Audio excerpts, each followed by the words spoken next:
out there? I don't know if I pronounced that right. Maggie O in the house? Maybe it's a long O. Maggie O. Where the hell is she? Is she back there somewhere? Is she being coy now? What's going on? Maggie, you're up! Is that your Christian name? Is that the name that you were born with? Ring it. We need to have a little talk about this whole pseudonym issue. I call myself whoever I want. All right, just get up here as quick as you can. How are you? Oh, we'll get the announcements quick out of the way while she's on her way. I have 2 readings coming up. They're both poetry and music readings. One is Saturday at 2 at Niche, and then that is with several jazz musicians, a band they kind of put together.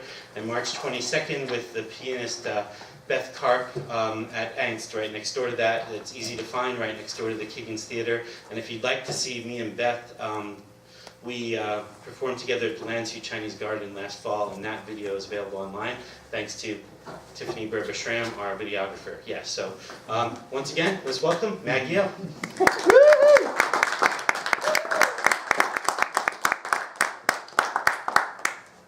In the fine new chapeau. Okay. Oh, the hat. Yeah. Tonight. Right. Isn't my sister Joyce awesome?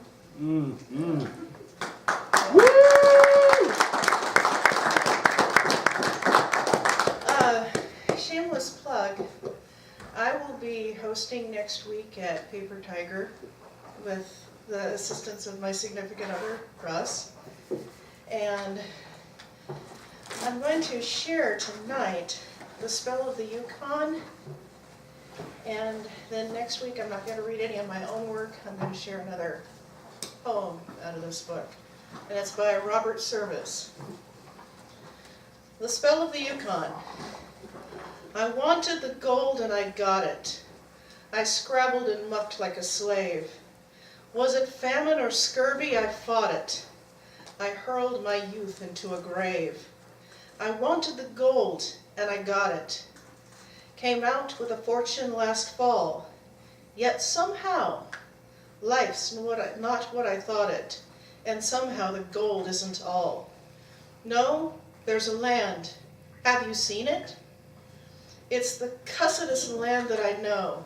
From the big dizzy mountains that screen it, to the deep death-like valleys below. Some say God was tired when he made it. Some say it's a fine land to shun. Maybe. But there's some as would trade it for no land on earth, and I'm one. You come to get rich, damn good reason. You feel like an exile at first. You hate it like hell for a season, and then you are worse than the worst. It grips you like some kinds of sinning. It twists you from foe to a friend. It seems it's been since the beginning. It seems it will be till the end. I've stood on some mighty-mouthed hollow that's plumb full of hush to the brim. I've watched the big husky sun wallow in crimson and gold and grow dim, till the moon set the pearly peaks gleaming, and the stars tumbled out neck and crop. And I've thought that I surely was dreaming, with the peace of the world piled on top. The summer, no sweeter was ever. The sunny woods all a-thrill, the grayling a-leap in the river, the bighorn asleep on the hill. The throng of life that never knows harness, the wilds where the caribou call. The freshness, the freedom, the fairness, oh God, I'm stuck on it all. The winter, the brightness that blinds you, the white land locked tight as a drum. The cold fear that follows and finds you, the silence that bludgeons you dumb. The snows that are older than history, the woods where the weird shadows slant, the stillness, the moonlight, the mystery. I've bade them goodbye, but I can't. There's a land where the mountains are nameless, and the rivers all run God knows where. There are lives that are erring and aimless, and deaths that just hang by a hair. There are hardships that nobody reckons. There are valleys unpeopled and still. There's a land, oh, it beckons and beckons, and I want to go back, and I will. They're making my money diminish. I'm sick of the taste of champagne. Thank God when I'm skinned to a finish, I'll pipe to the Yukon again. I'll fight, and you bet it's no sham fight. It's hell, but I've been there before, and it's better than this by a damn sight. So me for the Yukon once more. There's gold, and it's haunting and haunting. It's luring me on as of old. Yet it isn't the gold that I'm wanting so much as just finding the gold. It's the great big broad land way up yonder. It's the forest where silence has lease. It's the beauty that fills me with wonder. It's the stillness that fills me with peace.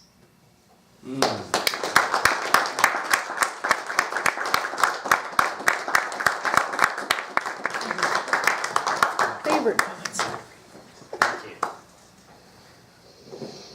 Thank you. And next we are going to hear from George Thomas. You ready, George? Yep. All right, here we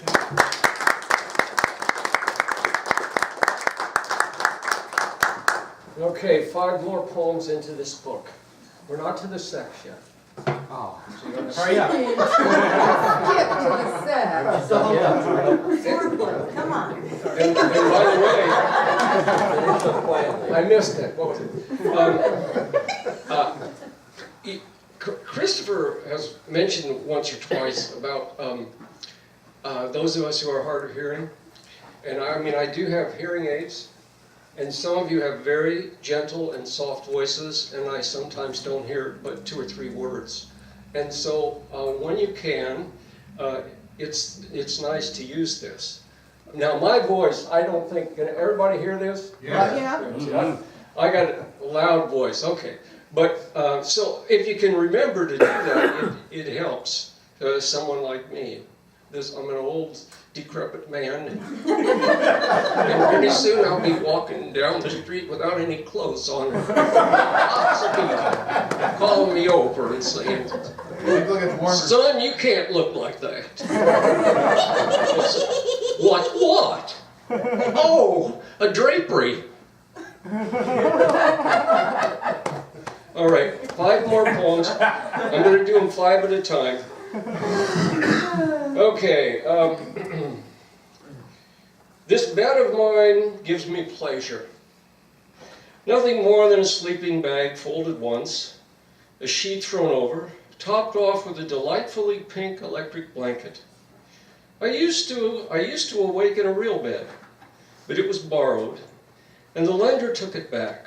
She needs all 3 of her bedrooms furnished, she says, though no one visits her. She drinks, and in her cups has a shrewish temperament. Her selfishness is perfect. Awakening mornings, I sit up, my low bed an instant prayer rug.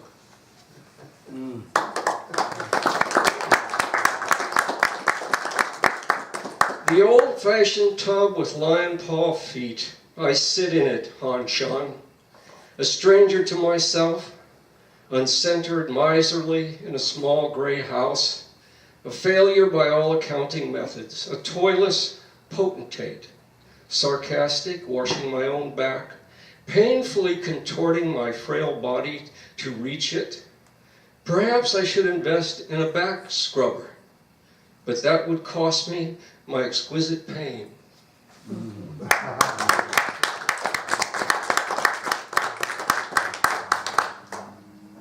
A lion-pawed tub is quite a vessel to travel in. Voyeur, I stand outside my bathroom doorway to watch myself bathe. Face, ears, arms, chest, penis, ass, legs, toes, hairy, hair. Who is that old man? What is he thinking of in his body parts? Certainly not centered, Han Shan. like you under your white top. Outside myself, himself, beyond himself, asleep in himself, how many thousand times has he anointed that body with washing ritual? His thoughts whirling like autumn leaves. Where is the rubber ducky?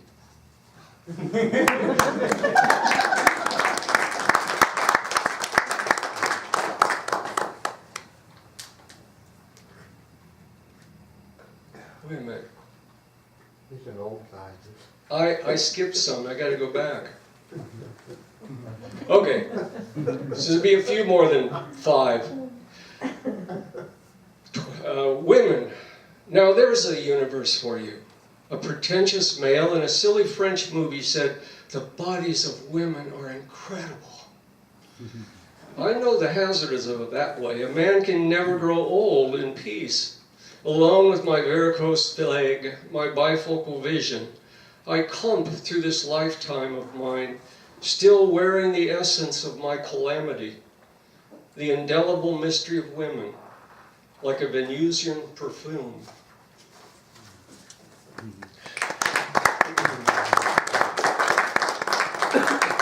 Yeah, two swords. Let the worldly ones shoulder each other aside in the bull markets of the great metropolises. These great ones can laugh at me, since I mock myself too. They have my permission. I admit I cut a very minor figure as the world goes. A poor poet, inveterate scribbler, a dreamer, mostly deaf to the shouts of the marketplace. But it's hard to be humble when I know myself to be the most perfect fool who ever lived.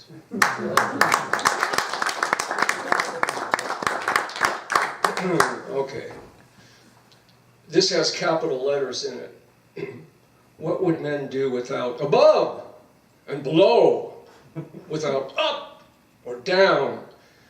What would men do for direction? Mountains are tall and imposing, valleys deep and treacherous. We look down on knaves and fools, and women grow up to be wise and nurturing mothers.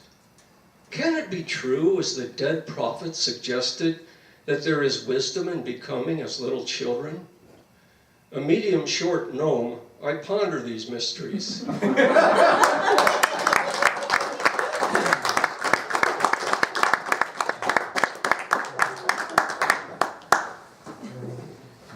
I think the biggest surprise for me is that George has not already begun walking around Vancouver naked, but I hope that when you start, Yeah. that you have your rubber ducky with you. That would be amazing. And now we're going to hear from another old friend of the series, Jan Ice.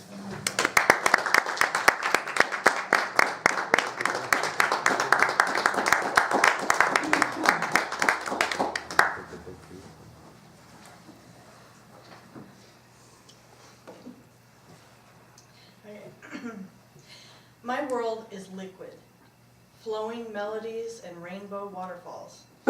I glide across the meadow, soft grass under my feet, sitting on a moss-covered rock, the perfect fit for me. I listen to the melodies, the hum of insects, the twitter of birds. Even the trees are singing. The sunlight glistens off the stream, throwing rainbow confetti across the field. Flowers dance and nod their heads. Butterflies flit between motes of pollen. Maybe, just perhaps, if I'm quiet enough, I can hear the earth breathe.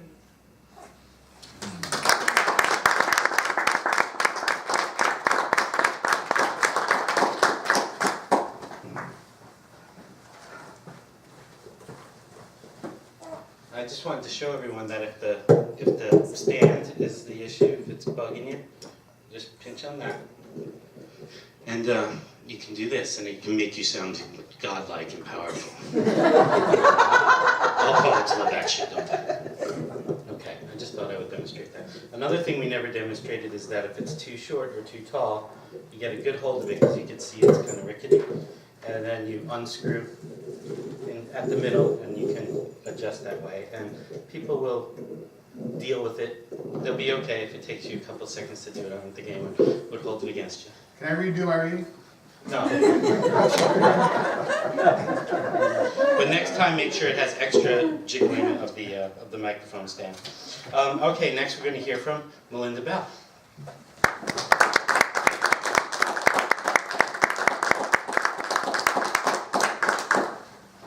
Well, I've been going through hell. That's gonna be funny now. Why are you laughing?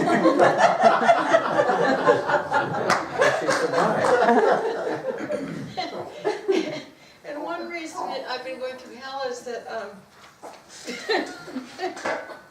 I've been trying to find a way to get organized to write my poems and just do them and stop agonizing over them.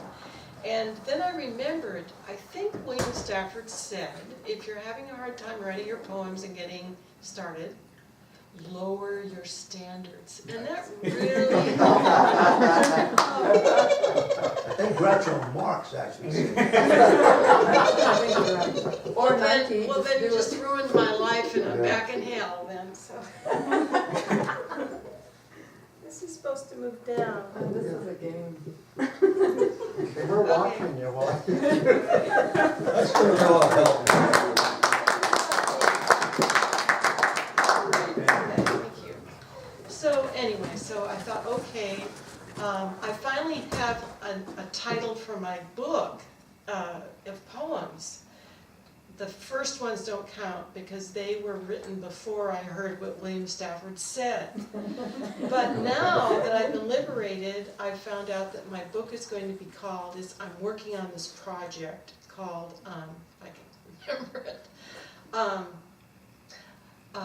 Bad Poems by an Old Gal. And this is one of them. The way things are going, I decide to change my name. Take it back. During a year, I'm still unemployed, spending my husband's money, recklessly apparently, all while in graduate school, living off the fat of the land and a desperate assistantship, while riding fuming noise bins up Barber Boulevard. It's all backwards, I know. My husband keeps his name, which means some people, like my older brother, can't make the change. Continue to address all correspondence to me as Mrs. Husband's name. To this day, 17 years and some months, ex post facto. Did you know there's a law in Kansas where a woman who takes back her name, in other words, uses her so-called maiden name, or to get down and dirty, any name she chooses, must prove that she earns $16,232 a year? That's very odd. Can't you just see the approval on the faces of you know who I mean, if you said that? It's not true, of course, but you know what I mean, and you know how it could be, the way things are going.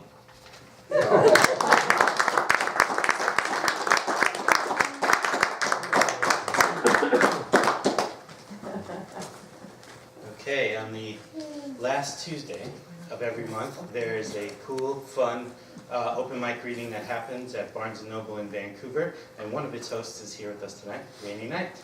Thank you. Since I am so absent-minded, Christopher, that was very gentlemanly of you. That's what I was going for. Yes. We have great fun there, and I have to say that David Hill is just the best co-host. He definitely keeps me on track, because by myself it would be dangerous. Especially the microphone. Yeah. Okay, when Philip Seymour Hoffman died, it dredged up a whole bunch of stuff in me again, and so I'm going to read a little bit related to that, some not personal, and then some personal. But it's all personal. Ladies first. March 7th, 2014, breaking news. A 17-year-old boy killed his mother, then shot his father, but Daddy-o lived. Lousy job, son, you never could get things all the way right. Doesn't matter who's to blame, Fuchs cause and effect. Civilized people don't strike back, no matter how much mental cruelty is crammed down their throats. Or, were the parents totally innocent, and the devil made a threesome in the bed that made their son? Who creates monsters? Nature? Nurture? The debates rage on. One thing for sure is happy boys don't bring Uzis to school. Happy boys don't shoot senators on a stump. Happy boys don't shoot others in theaters. As an observer, I am just wondering, who's pissing these boys off? And what can be done about it? We have DEA to fight drug trafficking, but tell me folks, on some level, don't we all know mental illness makes people abuse drugs, self-medicate, and the rage is a lethal cocktail? Why are we treating the wounds? Why are we not treating the wounds before they turn gangrenous? Why are we not trying to help people who are in dire pain? No money in that, eh? Are we so entranced with the toys and playgrounds of capitalism, we'd rather look the other way than see other souls gutted and burned to the ground?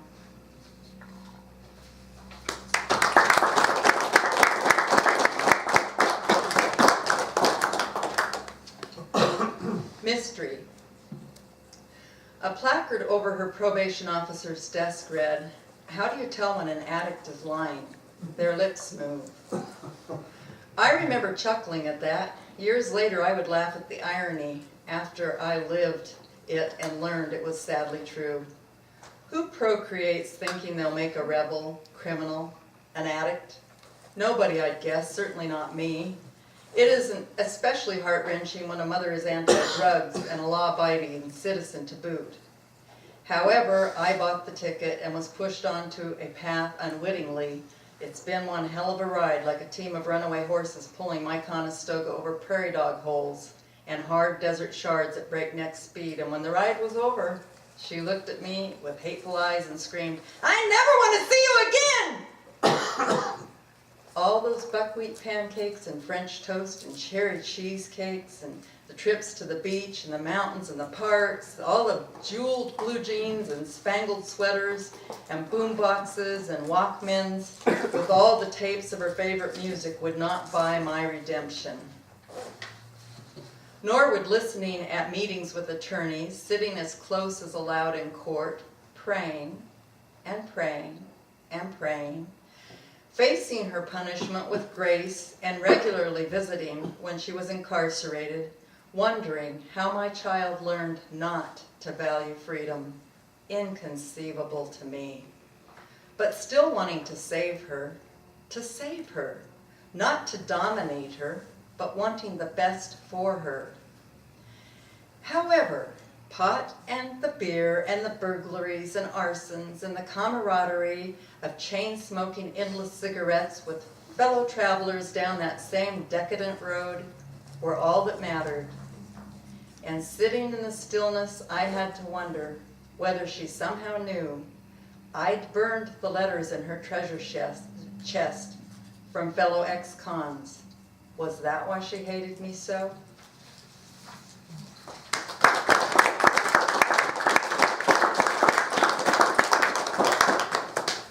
And one last one, and you don't have to clap at these. Dear daughter, just say I died. We haven't spoken in over 2 years. She doesn't answer my letters or take my calls. It feels funny when people ask, do you have children? I have answered, she's an alcoholic who has cut me from her life. I don't want to say that anymore, so I believe it's best to say not really. Do I have a child? Not really. Not anymore. Have is present tense. I once had a child. I even had a grandchild. My former daughter has sent me 2 photographs of my grandson. They are lovely. He is but a memory now. Even though I took care of him every Sunday for 2 years, fortunately, he is a strong, good memory. I have his photographs in a place of honor, but explanations are beginning to be painful. So I've been considering putting all the photos of my daughter and grandson in a trunk, wrapped carefully in tissue, where they will be safe, and getting on with the rest of my life. You see, it has recently occurred to me that my daughter and I are divorced, and I am not going to be granted visitation. So the next time someone asks, "Do you have children?" depending on my mood, I'll either say yes, but she died, or no, not really.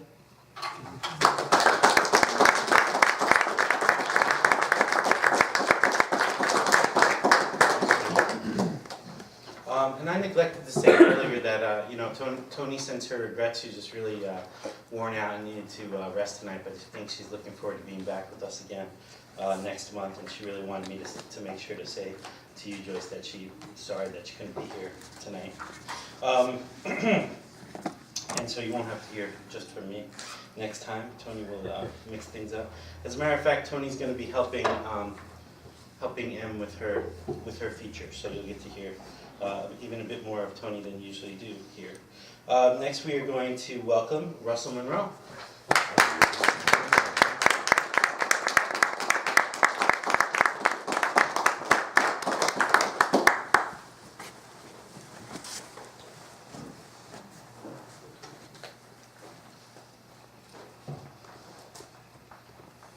So the one that Chris has been making jokes about, use of pseudonyms about, who, I don't remember, Chris will have to tell you the exact title that he gave her, he wrote it somewhere. She Who Has Many Names, is that it? Is that what you wrote? You dubbed her something like She of Many Names? Oh, yes, Yeah. She of Many Names. She of Many Names, okay. She who runs with many names. She Who Runs With Many Names. And scissors, And scissors, but only too. once. It only takes once. Well, the one we know every day is Julie O'Mara. Her birthday is the 17th, coming up here. So she's an Irish lady with an Irish birthday. And I asked her to choose something from this big book, 1,000 Years of Irish Poetry.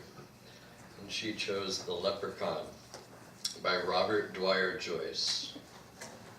In a shady nook, one moonlit night, a leprechaun I spied, in scarlet coat and cap of green, a cruiskeen by his side. 'Twas tick-tack-tick his hammer went upon a weeny shoe, and I laughed to think of a purse of gold, but the fairy was laughing too. With tiptoe step and beating heart, quite softly I drew nigh. There was mischief in his merry face, a twinkle in his eye. He hammered and sang with tiny voice, and sipped the mountain dew. Oh, I laughed to think he was caught at last, but the fairy was laughing too. As quick as thought I grasped the elf. Your fairy purse, I cried. My purse, said he, 'tis in her hand, that lady by your side. I turned to look, the elf was off, and what was I to do? Oh, I laughed to think what a fool I'd been, and the fairy was laughing too.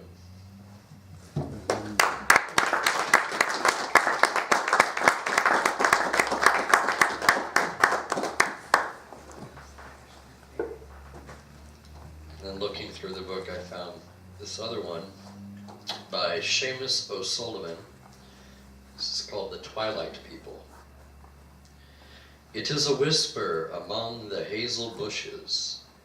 It is a long, low, whispering voice that fills with a sad music the bending and swaying rushes. It is a heartbeat deep in the quiet hills. Twilight people, why will you still be crying? Crying and calling to me out of the trees? For under the quiet grass the wise are lying, and all the strong ones are gone over the seas. And I am old, and in my heart at your calling, only the old dead dreams a-fluttering go, as the wind, the forest wind, in its falling, sets the withered leaves fluttering to and fro.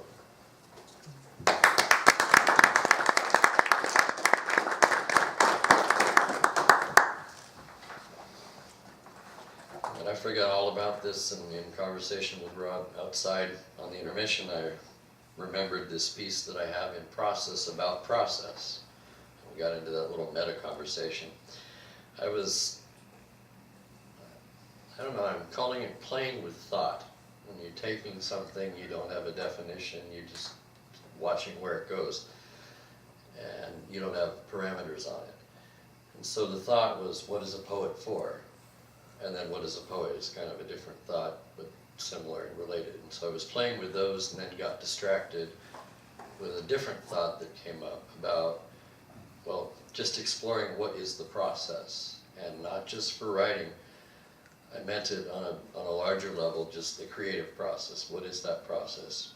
Of course, it's biased by writing and that idea of where does an idea come from.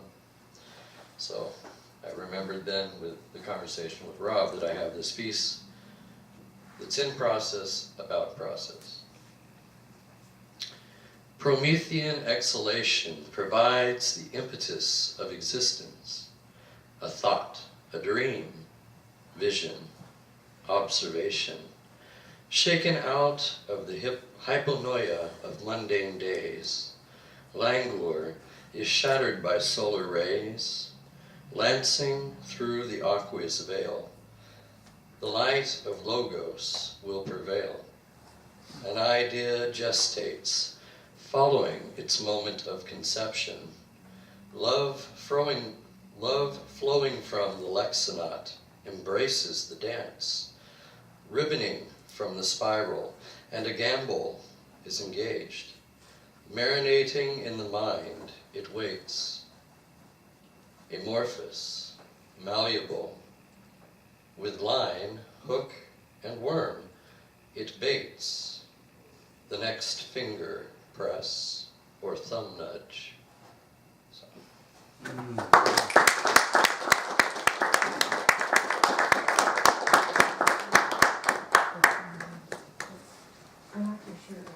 Oh, thanks. This is a fun shirt, by the way. I don't know if you've ever bought anything with somebody and shared it. So my stepsister, to be at the time, bought this shirt together at a place that doesn't exist anymore called London Underground in Portland, and would swap it back and forth various times, and at one point she gifted me her half.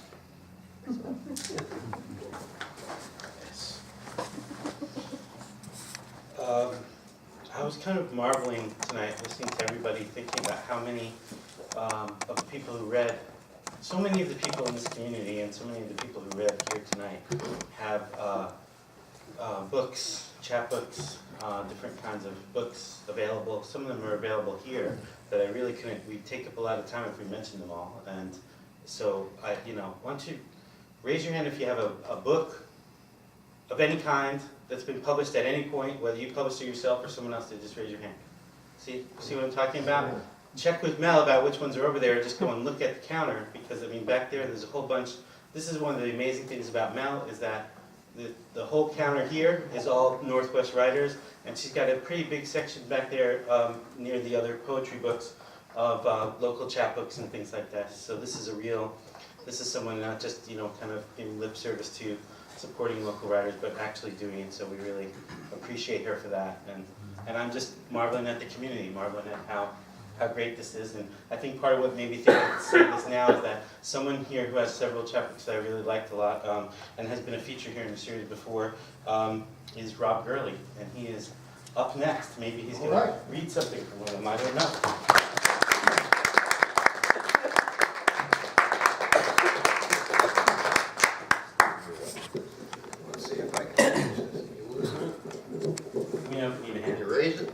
Got it? There you go.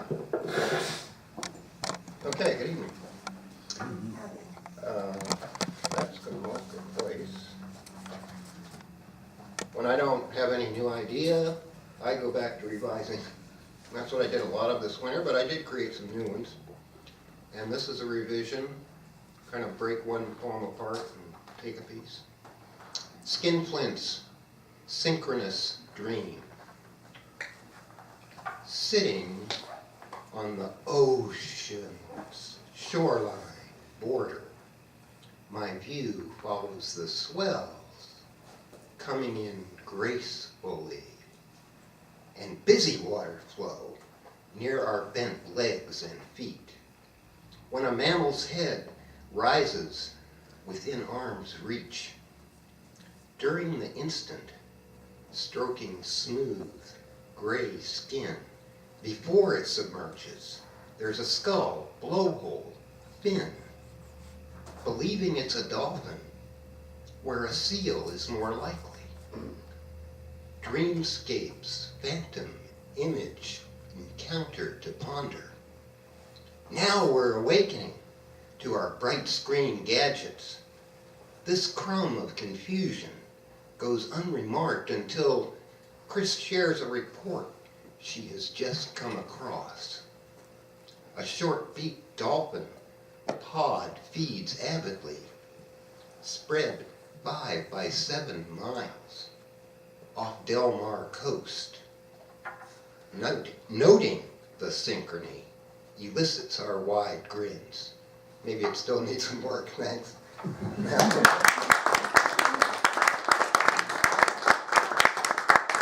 Okay, moving on, another revision. The blue key in Skinflint's hand. An hour into morning activities, a hearkening back to night rain journeys spontaneously becomes an intuition. That I was the chameleon vehicle, experienced as a progression of chords, trucks with varied feel to their driver's seats, by design in yellow, red, green, paint dabs, a dreamy sedan, mimicked the calendar's tiger beetle. That month our passion sputtered like a campfire in the rain. No worries, the same key always gave ignition.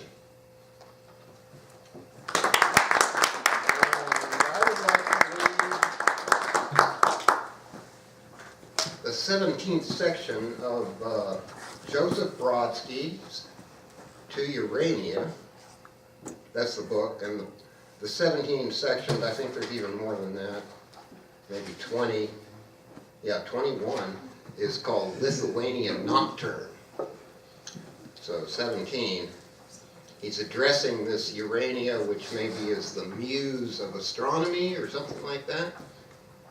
Muse of dots lost in space, muse of things one makes out through a telescope only, muse of subtraction, but without remainders, of zeros in short. You who order the throat to avoid lamentation, not to go overboard, that is, higher than la. Muse, accept this affects little aria sung to the gentle cause's sensitive ear, and regard it and its do-re-meing tercets in your rarefied rental from the viewpoint of air, of pure air. Air indeed is the epilogue for one's retina. Nobody stands to inhabit air. It's our homeward, that town which all syllables long to return to, no matter how often you grab it. Light or darkness soon darn with their rapid needles air's eider down. I think he wrote it in Russian and translated it himself, and this book came out in 1988. And I'll finish with Mundy's haiku. I didn't have the camera. Sometimes the picture is equivalent to only 17 syllables. Doves, 2 couples, sun-tucked back wings, camouflaged on silver alder limbs. Thank you.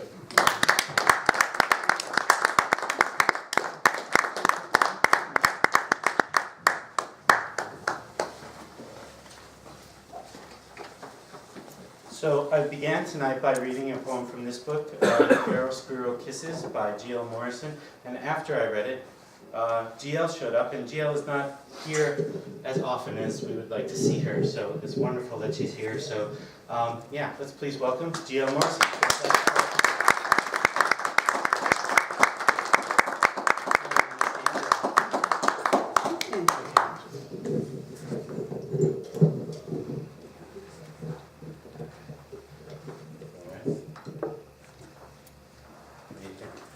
I think that works. All right. You guys can hear me okay? Yeah. All right. So I've written some poems while I was enjoying listening to everyone else's, and these are for my children and my grandson, Tavian. Poem for Tavian. Tonight my grandson eats poems. They crowd the air here, fill the pockets of listening poets. Unseen they settle into the milk bottle, gulped to be burped back years from now. His mother brought him here tonight 1 month old. This already his second poetry reading, because she wants him to eat poetry the way his father did, cutting his teeth on verses round and strange as Cheerios.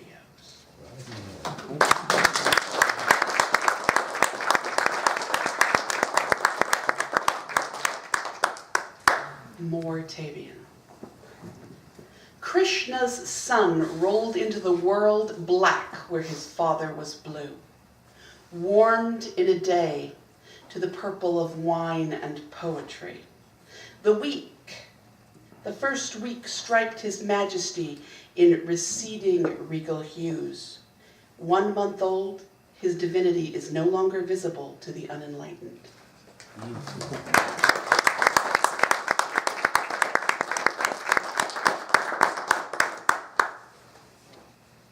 that's the baby. You should didn't notice.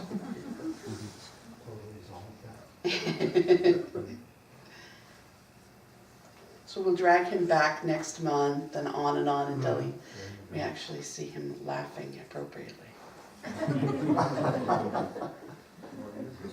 Or inappropriately, as the case may be.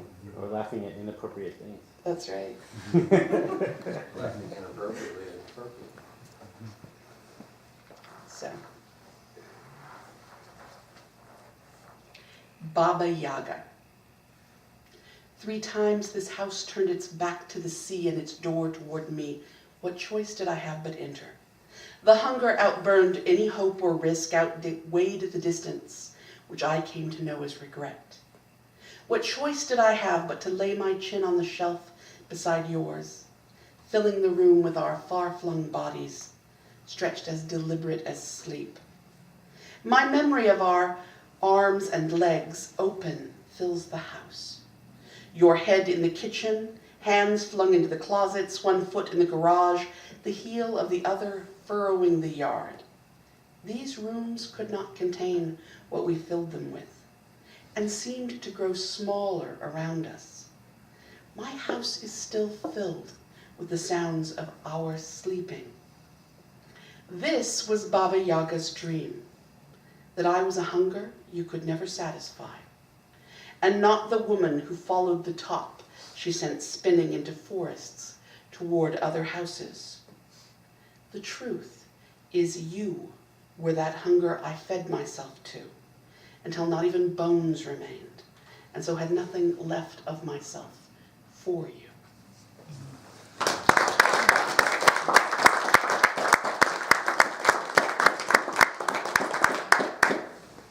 I think there are some copies of this available here. Is that true? I don't know. Mel, is that true? Oh, Chiaroscuro Kisses? Does it I sound don't think familiar? so. Oh, I thought I gave you some to give her. Have they Oh, gone then that already? means Or? they didn't make them. They're at my house. Oh, Make oh, sure okay. that they get here then. I have some fault. on me if anyone would Okay. like to buy She some. has some on her too. Sorry about that. That's fine. That's fine.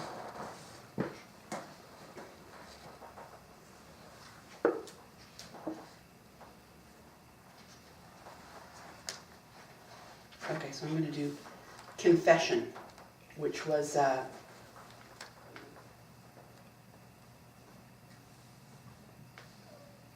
confession. I can't help it, I'm addicted to them. Confessional poets. Plath was my first. I could taste her words, and her tongue fluttered in my mouth like ravens, dry lizard licks and teeth, and her poetry said, I will fuck you and I will fuck you up. Her poetry said, I will love you without caring whether or not you love me back. But she lived like she cared, and she died without knowing how much I loved her. I was 11 and had fucked a dozen girls before I knew what fucking them made me. I discovered myself a lesbian watching the Miss America pageant. Face glued to the screen, whispering encouragement and consolation to my choices. I would go to sleep dreaming of Miss Alaska. In my princess canopy bed, we rubbed more than noses that night. I watched myself watching TV that day and asked myself what made it so intense, so important. It was even at 11 a guilty pleasure, this contest that reduced women to nothing more than their bodies, breasts and butts and big hair, battling for modeling contracts and fur coats. Prizes no self-respecting 70s woman would accept, even at 11. But my hungriest fantasies haven't changed in 30 years, drowning in the soft luxury of women in fur. What then about that Technicolor moment sang, "There she is, she's a lesbian," that hours of girl-grinding lips and hips had not? I knew in that moment, torn between too much beauty and not enough crowns to reward it, that I loved women the way I loved books. Ravenously. As fast and as many as I could lay my hands on. Reading indiscriminately in every genre and savoring my favorites again, slowly.